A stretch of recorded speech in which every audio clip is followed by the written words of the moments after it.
we're in a really good moment. Yeah. That there's a reason for everything. So, like when you're in that, know, there are states that are like that when you're just like opening. There are activities like that. Here's what's happening in the room right now, which is that you're learning and growing. Something's changing for you eventually. So, like, the fact that we are creatures of forever unfolding is something which we can actually relate to, right? I mean, yeah, it's like that's happening to me, isn't it? I mean, after all, I am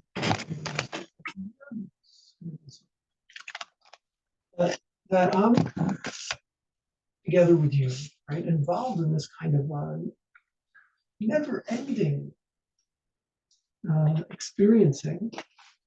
Well, maybe not never-ending in the body, but the rabbis say never-ending because this is a modality of experience we're having now when we're embodied. But the truth is, our soul is on an unending quest for ever expanding awareness, knowing. And it may just be, by the way, not there are those physicists who think this to be so that, yeah, it's forever because the universe is also, oh no,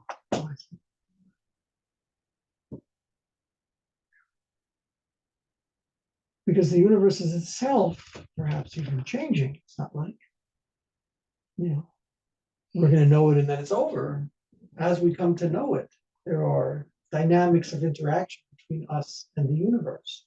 But even without that, man, we are like, don't worry, we're far from knowing it. Because anyway, there's like this, yeah. So, but it's not just, I'm not just talking about intellectual knowledge, right? I mean, that would be one path. I'm talking about what's happening right now. There's an interaction, there's a dynamics of what's happening into beings, into reality by virtue of the very things that are going on. We as human beings can be conscious of it and building of ourselves, as opposed to say animals or plants which are doing what they're doing, but they're not becoming more expansively conscious, aware, knowing, right? This is the beautiful gift that we have as being this interaction between body and this divine reality of ourselves, right? It's, oh my gosh, it's like, yeah, this could go on forever, It really could go on forever. This class could go on.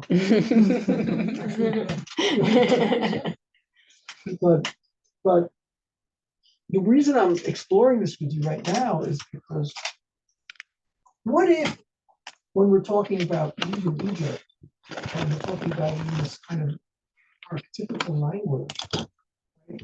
What if it's not just about being liberated from other people trying to oppress us, okay?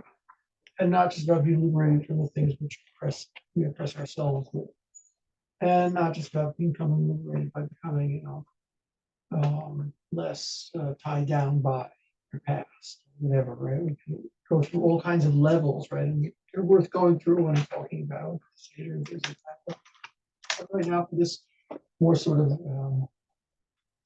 transcendent class, right? What if those are all like reflections, like your body growing as a reflection of your consciousness growing and your awareness developing, right? That's actually your body growing is sort of an external reflection of the inner reality of right? Now, what if the being liberated and free isn't about liberated from as much as it is freed for something?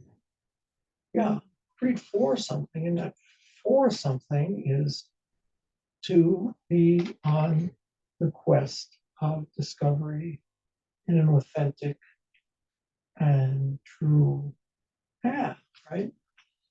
Unencumbered by falsehoods, unencumbered by what's called in psychology projections, where I'm trying to pretend the reality is something convenient and appropriate.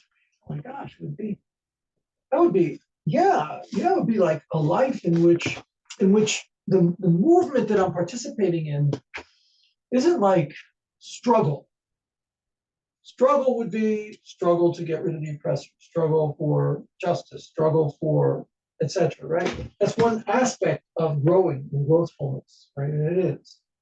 There's another aspect of growing and growthfulness which is far more elemental and essential to us, right? It's existential. It's that we are creatures that are designed to be in this movement of growth and expanding, right?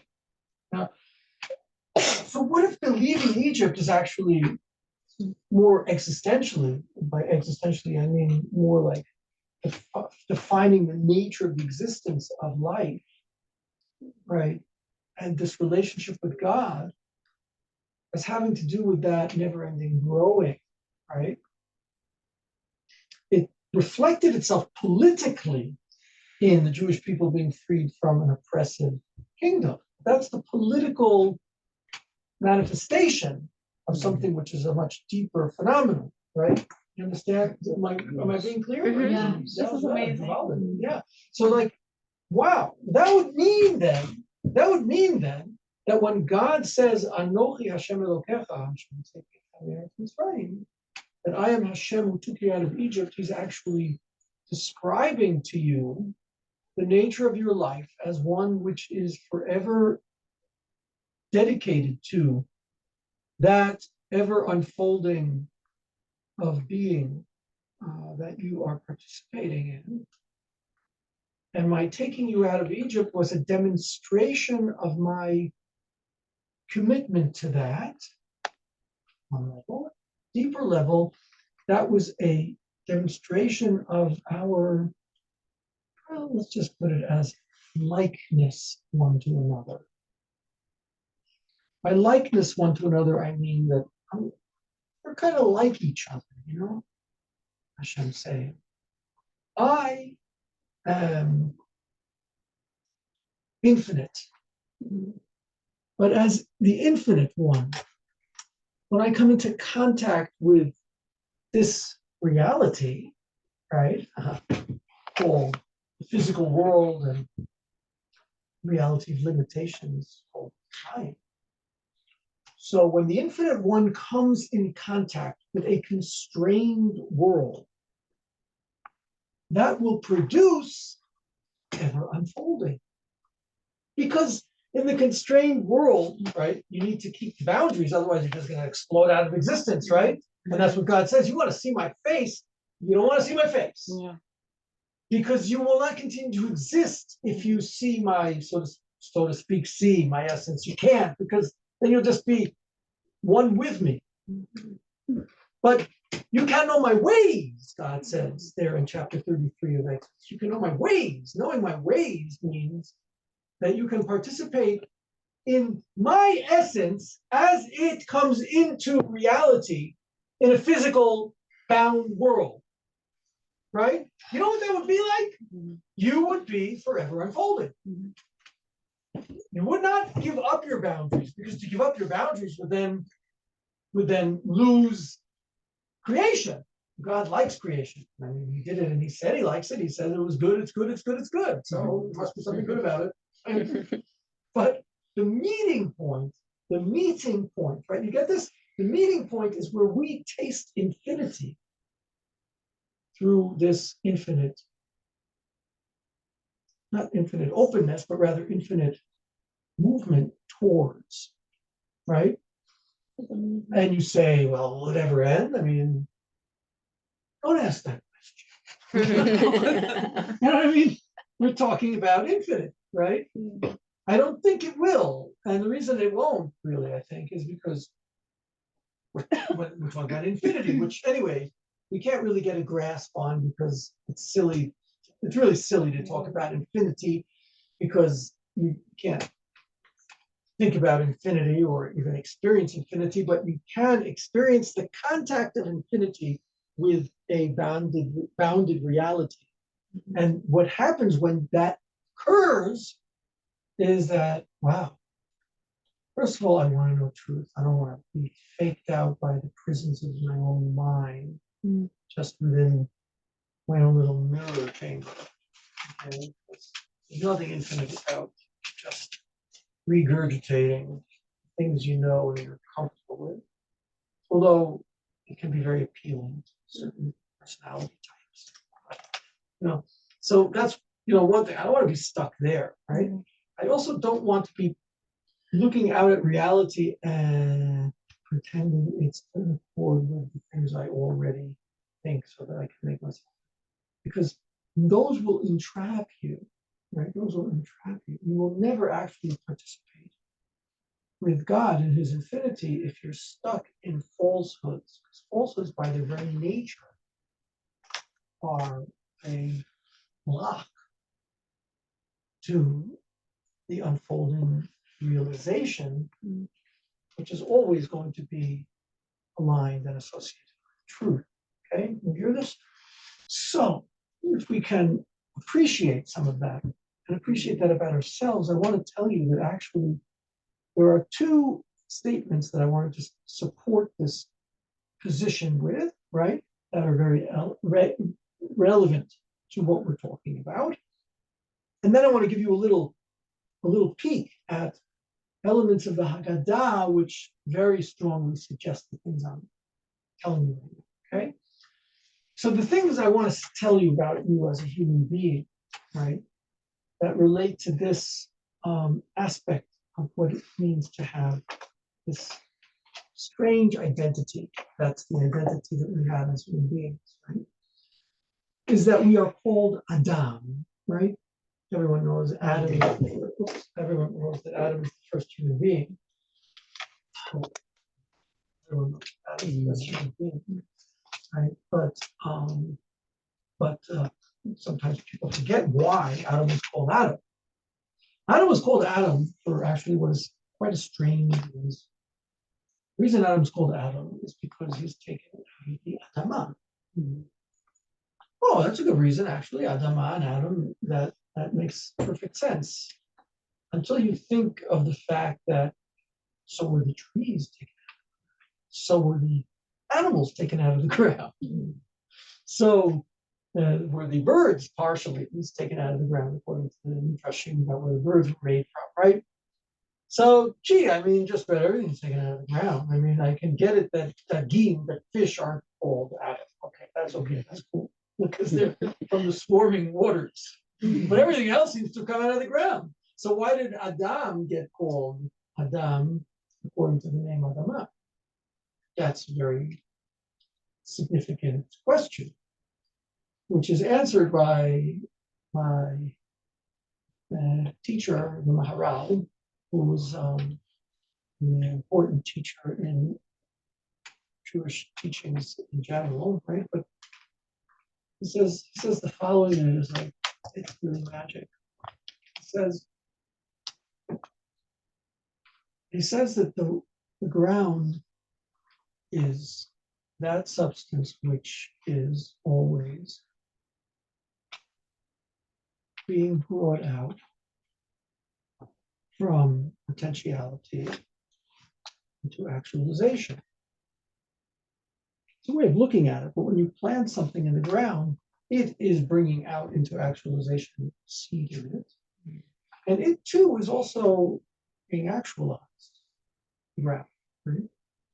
You can look at it either way, right? But the devotion and dedication of the ground is to this process that I've been describing, which is the unending can't think of exactly the right word. It's fruition and fructification at the same time. It's like bringing out of the potential that which has been planted in it, and it itself becoming realized through that. Right? Now, animals, an animal is just what it is. Like a dog is a dog. Starts as a puppy, becomes a dog. Let me put it like this. Let me put it like this. Dogs, you ask a dog, what would you like to do when you grow up? All of them. You probably say adult, right? If it's a kind of funny way of a mind experiment. You point out that animals don't have aspirations. They don't imagine a certain future and aim themselves towards it. They just are what they are. In fact, Maharal points out, it is what it is actually what the word behema, which means animal, behema, actually can be revocalized to say ba ma. In it is exactly what it is, or like they used to say back in the 60s, what you see is what you get, which doesn't even get a smile from anyone. I am dated. People still say it. People still say it. It's not That's good. why it's not funny. Well, it was originally part of the joke, but it doesn't matter. So that animals are what they are, right? And indeed, in that mind experiment, you wouldn't expect a cow to say, I'd like to get into this. It's going to discover the secret of talent.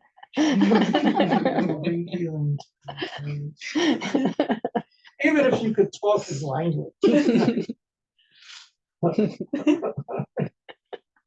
cow isn't going to say that because the cow just wants to be a cat. But a little kid wants to be a fireman, and then he or she, gender, et cetera, she wants to be a firewoman, or whatever, right? And then a policeman, and then as it gets more and more developed, right, Jedi, and then finally we'll get hopefully to be intelligent. Hopefully, don't count on it these days. But the truth is, do count on it, because I really do have faith in humanity that way. It doesn't matter how much they brainwash the kids with the wrong images on the screen. It's like there's something built into us that, let's just put it this way, that wants to be more than what? More than I am now. I mean, I don't want to just be who you are now. Just be who you are, man.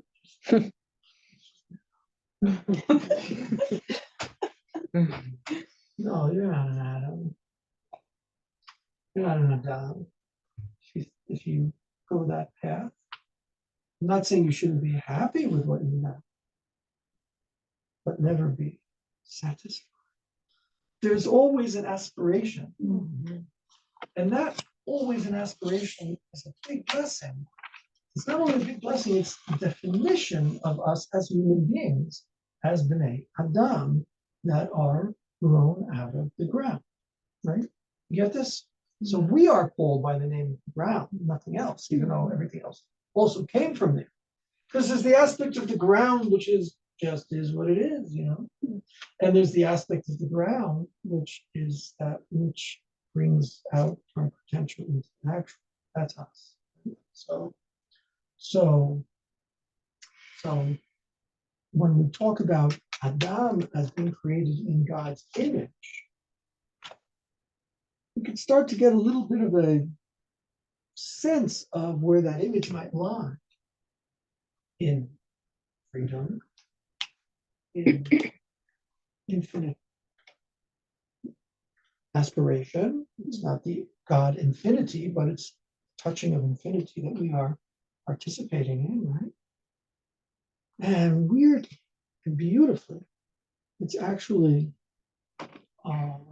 obliquely referenced in the fact that we're called being Bitsalmo Udemuto. Listen to this. Salmo Udemuto. In his image, and who knows what, right? We don't really know how to translate these words, right? But Mut is a form somehow. Excelum is also a form. They're two different things, and it would be really, really interesting to go into what they share and how they differ. But right now, what I want to point out is that we're similar to. Okay, that's the Dome. Dome means similar to. Okay, let's just go with that for one more moment. And that is that the realm in which you primarily function in the world of aspiration is something called Dimayon, which is the last two letters of the word Adam, and the two middle letters of the word Adama, Dimayon. What happens in Dimayon? There's an image that you begin to form, right? You like start to see something. This could be different for me than it is right now. And I could be much more than where I'm stuck. And you start to imagine, right? Image, imagine, right? You get it? It's a visual thing generally. Right? But you get like this vision, oh, I see. It might be a dream, it might be an image, it might be like a, like it's generally not like just thinking. And if it is, it's good to turn it into an image if you want it to actually come about. But the point is, it's this fascinating power that we have to imagine. Isn't that weird that the word for imagining is the same word which is used in the Torah to describe us being in his image, imagined image?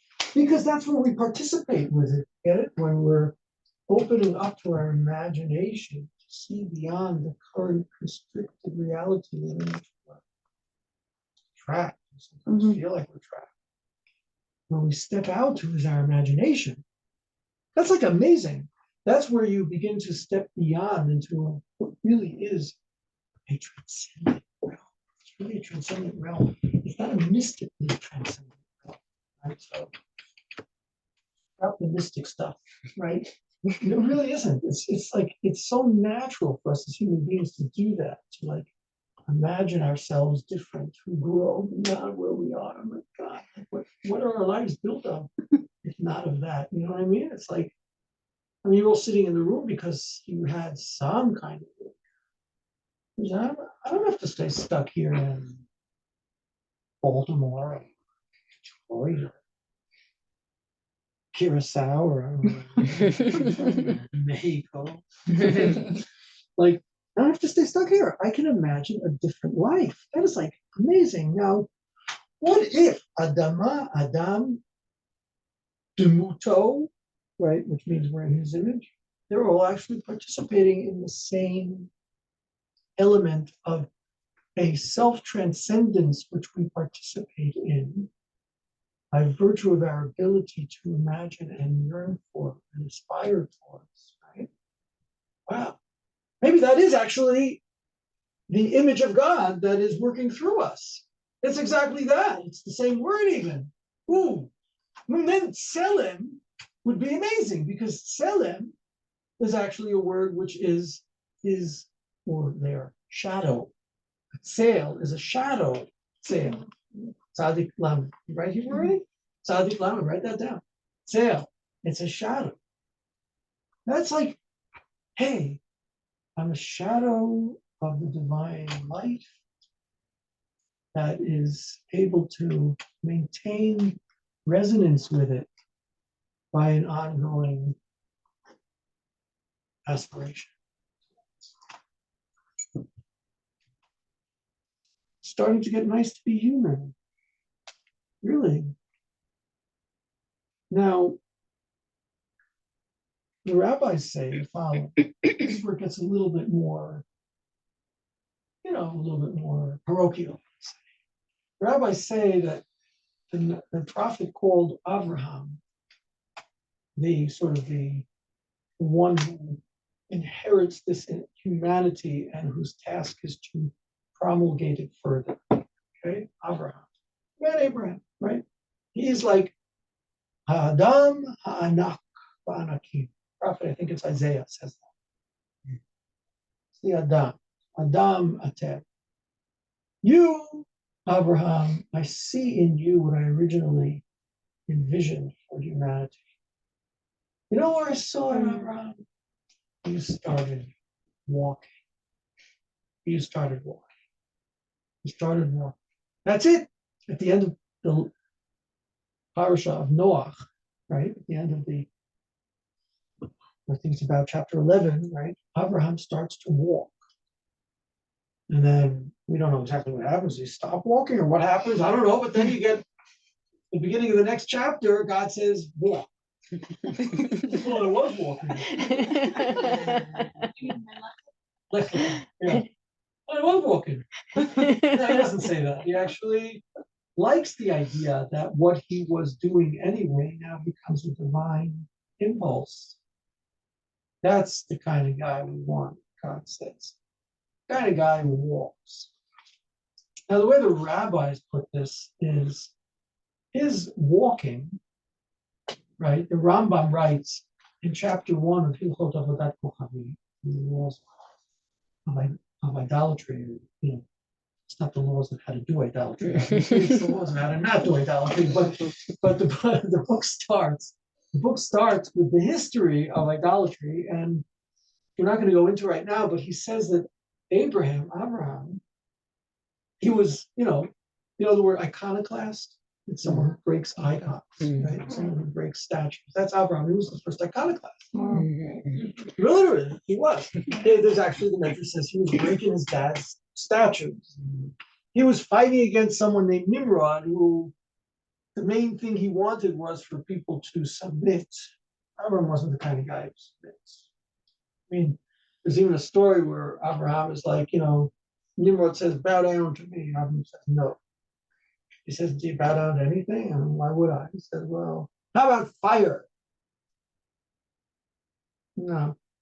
And water could put fire out. Now, how about water then? No, clouds carry water. How about clouds? No, wind spreads the clouds around. How about wind? No. Well, then how about fire then? He picks him up and throws him into the furnace. But God saves him. It's a comedy. It's a comedy of a satire of someone who will not bow down to. Now, what does that mean he doesn't bow down to? It's not that he's not, just impolite, right? It's that he is on a quest. And as soon as you just bow down to wherever you happen to be, that's where you're going to stay forever. That's not for me. The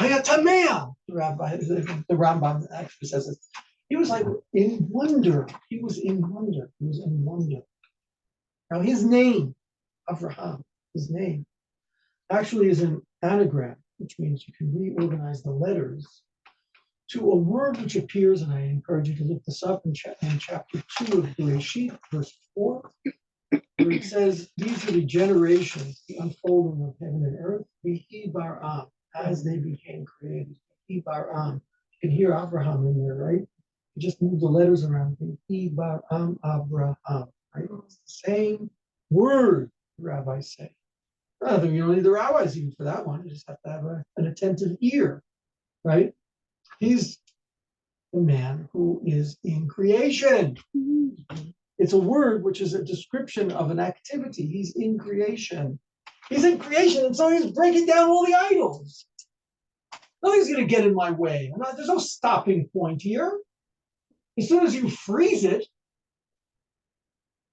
call it God, call it whatever the heck you want. As soon as you freeze it, this is it. We found it. This is where we're staying forever. Then you've lost it, right? That would be a good bumper sticker. If you think you found it, you've lost it. That's a really true thing. That's a really true thing. You got to be really careful about that, because it's a quest. It's a lech lecha. It's a moving towards. So the Navi says, the prophet says, Abraham, God noticed him. Oh, this is the inheritor of the real point of humanity. And the truth is, we need them both. We need the solidifiers. We need the ones who create like stability, and we need the inventors and creators. We do. We need them both. We need them both in our lives. It's all a lot of fun to be talking about this, but it's not an easy life to live that way, always breaking down the idols, and it's not recommended if you created a family and this and that, and I'm forgetting, I'm moving on. I'm not talking about that, right? There's a marriage, right, between solidifying commitment, consolidation, integration, and disintegration for the purpose of expanding, growing, discovering. And it's an ongoing forever sort of a dynamic, right? But the world needs both types. Some are called B'nai Noach, the children of Noach. Hey, Noach actually comes from a word which means Nucha. Just take it easy, man. Chill out. What? Got a nice place here in I don't remember that small town's names in Pompano Beach. Nice place, Pompano Beach. Yeah, where you going? Israel? What happened to me? It's like, like where are you going? What's wrong with right here now? That's Noah. And that's elemental to civilization. And then there's the people who are always shaking things up, starting revolutions, discovering things, winning Nobel Prizes, way out of proportion of their percentage in the world population. Crazy stuff, right? That is this Abrahamic orientation. You know what they call about the Abrahamic faiths and the Abraham Accords with Qatar and Bahrain, not Qatar, with Bahrain and the UAE. And yeah, kind of, I guess. But that's not the point of Abraham. This is the point of Abraham, what we're talking about now. He's the founder of a people who would be forever leaving the narrow straits, refracting through them the essence of what it means to be a human being. Yeah. So that's like a real picture of things. And amazingly, Haggadah centers itself around a few things, but one I'll point out now, and that is that the main thing you're supposed to talk about on the Seder night, you think is probably leaving Egypt, right? Well, I got news for you. The main thing you're supposed to talk about on the Seder night is a section in the Torah, in Deuteronomy, and I encourage you to read it, chapter 26.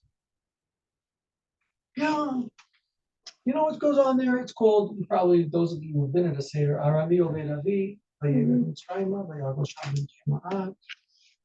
my father was a wandering Aramean, just a long translation, right? And he dwelled there, and then he became a great nation. And this is actually something which you should read, which is what becomes the centerpiece for the Haggadah. Wacko.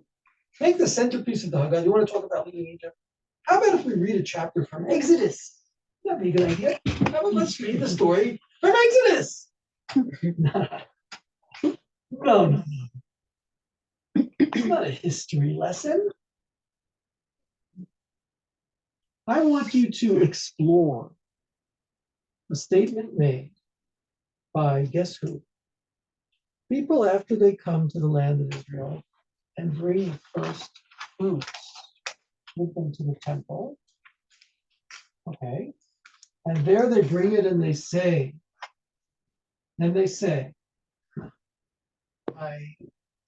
I'll give it the way it's translated in the Haggadah.